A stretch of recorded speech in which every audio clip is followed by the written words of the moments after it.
grandmother lived to be 106. Their dad lived to be, I think, 89 or 88. And he was in excellent shape. Well, he had a stroke. Well, anyhow, but they're thinking it was because the water was contaminated that probably caused the stroke. But, you know, who knows? You don't know. Well, he died. He ended up passing away. Mm-hmm. And they blame it on the contamination of the water because they had high levels of formaldehyde, mm-hmm. is what they told me. But anyway, the one gal, she's what, in her 40s maybe? Late 40s, early 50s. She was having pains in the middle of her back between her shoulder blades, and here she had a heart attack. And she had absolutely no blockage. Mm-hmm.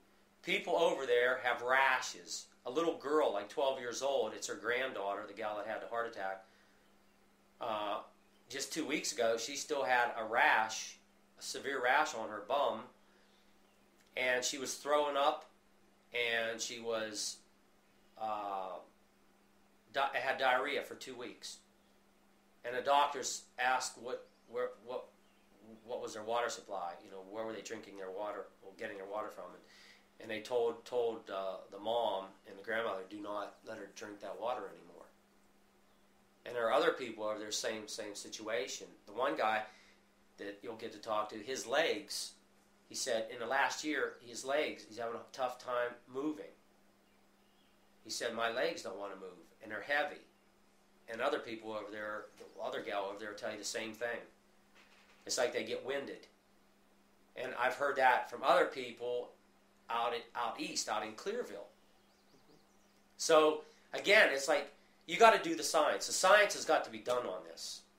And we got to start connecting the dots. And I think once we do that, Pennsylvania is going to be alarmed. And I truly and firmly believe that our politicians that we confide in our government should be criminally held responsible, mm-hmm. including our Attorney General. Because everyone is just getting their pockets lined from the industry, because it's all 100% corruption. And what you really notice, big time, is the revolving door of our regulatory agencies and industry, and how cozy they are in bed. That's got to end. But at what cost? Because the people around here paid a heavy price, and no one knows what their health is going to be like down the road. So, have you noticed any increase in crimes in the area? Oh yes, yeah. My place got robbed. Mm-hmm. I caught him. Really? Yep. Young kid, about 25 years old, from Colorado. He was here 4 days. He worked for Patterson Drilling. He broke into my garage. He took my skid steer and my mini excavator. He got stuck right above the house here, 100 feet up. And then he had the nerve, after he broke into my garage, took my machines to try to pull himself out, because they weren't drilling here.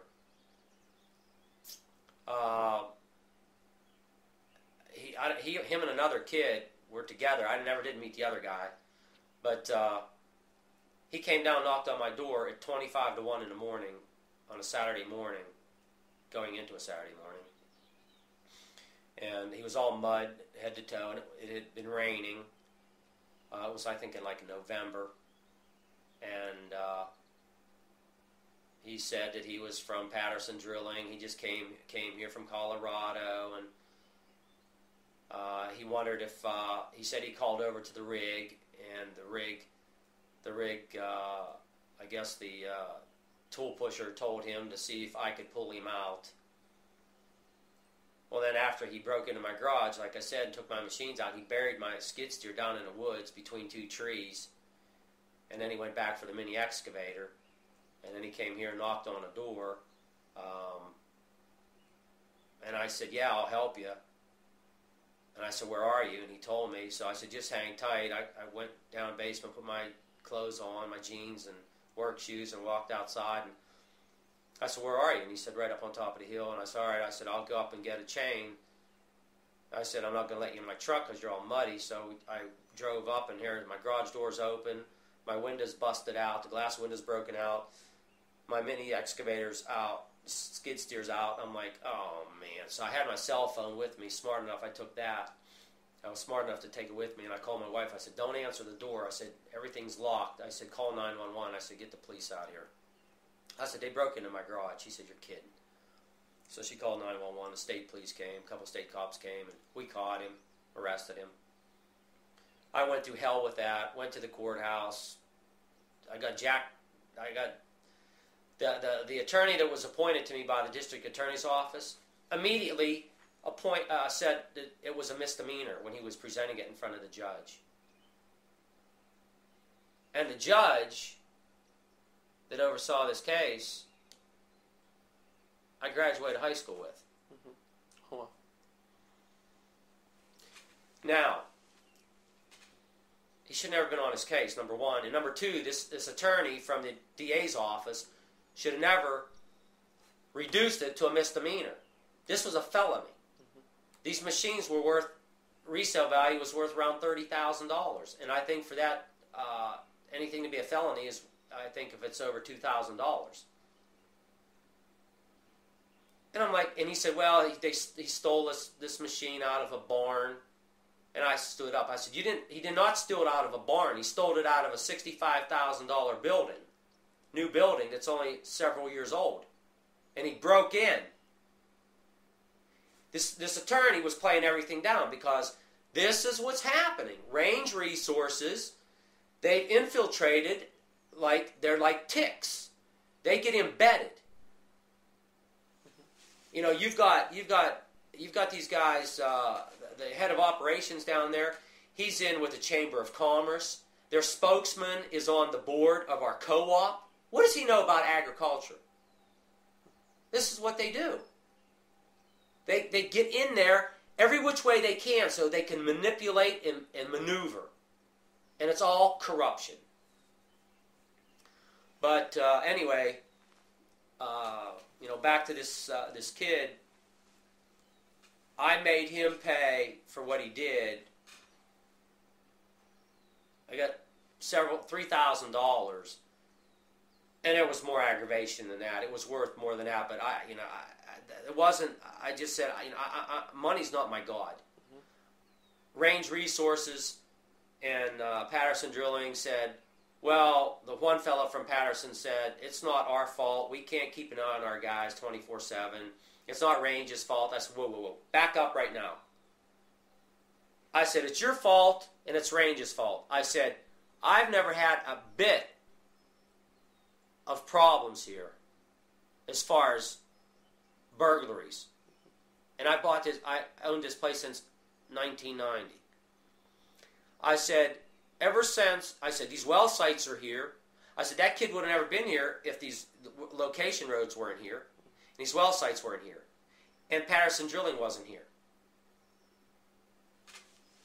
So then they said, they were here for several days. They were like bees buzzing around here. Because they figured, what I should have done, I should have sued both of them. I should have taken Patterson to court and Range. I said, where are the gates around here? I said, these location roads, I said, anyone could drive up in here. I said, I've got a gate down here at my bridge. I said, I had this temporary bridge put over top of my bridge because I was complaining that the equipment's going to destroy my concrete bridge. So they brought in a bridge and made out of steel and put over top the concrete. And then they built it up on each end with stone. Well, I've got a gate down there. Well, they put stone right up next to my gate, like a quarter of the way up. Well, you can't close the gate. So I said, I can't even close a gate to keep people out of here. But the sad part of it is, your whole life changes. Once you lease, the environment that you knew is gone. The life that you knew is gone. There are people in here every day. An hour before you came, a well tender just left out of here. They are in here doing something constantly. Whether it's maintenance, tending the wells, you don't know who they are. These guys throw snuff cans down, they throw water bottles down, they throw garbage down. And a lot of these guys, when